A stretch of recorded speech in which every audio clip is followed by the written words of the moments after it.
Welcome to the Mind Vault. If you've ever wondered why you do what you do, this channel is for you. We unlock the psychology behind your patterns, habits, and thoughts. Right now, someone with less talent, less skill, less intelligence than you is getting ahead. How? It's simple, really. They project certainty. See, power isn't handed to the most deserving. It's taken by the most certain. While you're second-guessing and overthinking, they're acting. And the world always rewards action. Let's break down the 3 habits that are holding you back. First up, hesitation. You know that little voice in your head that says, wait for the perfect moment? Well, here's the truth. That moment is never coming. And while you're waiting on the sidelines, someone bolder is out there seizing what should have been yours. Number 2, seeking approval. Every time you ask, is this okay? You're handing over your power. You're signaling that your decisions aren't really yours. And you know what that does? It makes you predictable. It makes you easy to control. And third, that instinct to apologize. Apologizing for having an opinion, for taking up space, for just being. It is pure self-sabotage. You're killing your own authority before you even get a chance to speak. So these 3 habits, hesitation, approval-seeking, apology, they're all just symptoms of a much deeper problem. We're calling it the inner servant. It's that part of you that's been conditioned, maybe since childhood, to please people, to submit, and to wait for permission. And let's be clear, if you don't turn around and confront this enemy inside of you, you will never, ever be free. This right here is the core Machiavellian principle for our purposes. It demands a kind of ruthless commitment to getting rid of anything that shrinks your power. If a thought makes you hesitate, you kill it. If a habit has you begging for approval, you starve it out of existence. Now, to do this, we're going to need a guide, and not some modern-day life coach. We're going back to the original master, Niccolo Machiavelli. You need to stop thinking of him as just some historical figure. For today, think of him as a master strategist, a mentor who understood power because he saw the world exactly as it is, not as we wish it was. And look, Machiavelli wasn't writing this stuff from some comfortable armchair. He was a top diplomat, a serious player in Florence. But then the Medici family came back into power, and suddenly he was an enemy. He was accused of conspiracy, thrown in prison, and tortured. And he wrote his most famous work, The Prince, right after all that, from a position of total weakness. It was basically a job application to the very same people who had just tried to break him. This quote from Francis Bacon just nails it.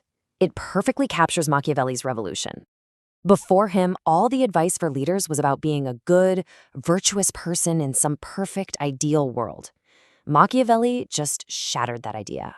He was focused on one thing: what people actually do to get and keep power in the messy, real world. His point is brutally simple. You have to play the game that's actually on the board in front of you. Idealism, he argued, will get you destroyed because your opponents are playing by the rules of self-interest, not morality. If you want to win, you have to see the world as it is, not as you wish it would be. So if we're serious about dismantling that inner servant, we need the right tools. And Machiavelli's toolkit for rulers is built on a cold, hard, ruthless observation of human nature. This is probably his most infamous piece of advice, right? But it's not about being a tyrant, it's about control. Think about it. Love is fickle. It's an obligation people can and will break the second it's inconvenient for them. But fear is maintained by a dread of punishment, and according to Machiavelli, that never fails. It's just a more reliable tool. Machiavelli also taught that power has 2 faces. You have to be both the lion and the fox. The lion's raw strength is great for scaring away obvious threats, the wolves. But strength alone is blind. Only the fox, with its cunning, can spot the hidden traps. You need both brute force and clever strategy. Now, this is a really subtle and crucial point. Machiavelli insists that a ruler must appear to have all the conventional virtues. You have to seem compassionate, trustworthy, honest.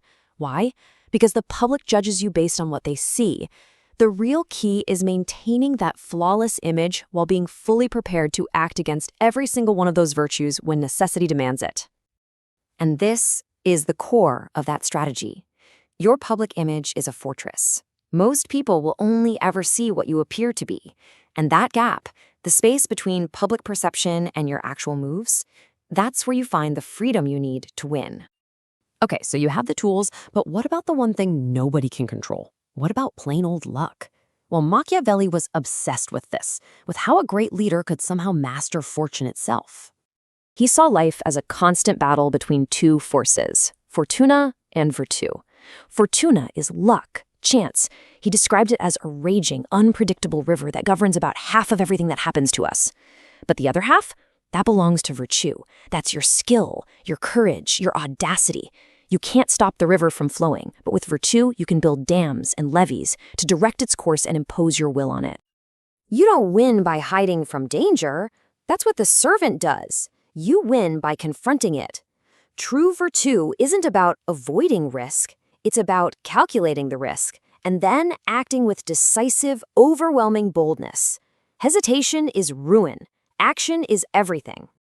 Now, all these external tools, they're only half the fight.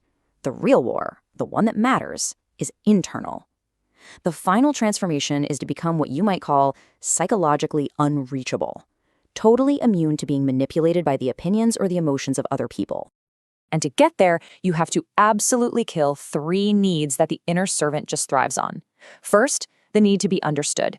Second, the fear of rejection. And third, the habit of reacting emotionally. Make no mistake, these are the strings that other people pull to make you their puppet. You have to cut them. This is the ultimate goal. When you become truly, genuinely indifferent to getting approval from others, you achieve the final form of power. Your actions are finally driven by your own strategy, not by their validation. Your mind is no longer a public space for everyone to wander into. It is a private fortress. This entire journey, everything we've talked about, it comes down to one fundamental shift in your identity. You have to realize that you are not here to fit in. You're not a pawn.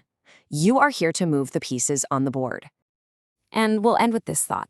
Every single failure you've had, every rejection, every moment you hesitated, that wasn't a judgment on your worth. It was a signal. It was a redirection. It was the world showing you exactly where that inner servant was still in control. So the only question that really matters is, now that you know, what are you going to do about it? If this opened your eyes, imagine what else is hiding in your mind. Don't forget to subscribe for weekly episodes that decode your brain, one pattern at a time. And if something clicked today, share it with someone who needs to hear it. Until next time, stay curious.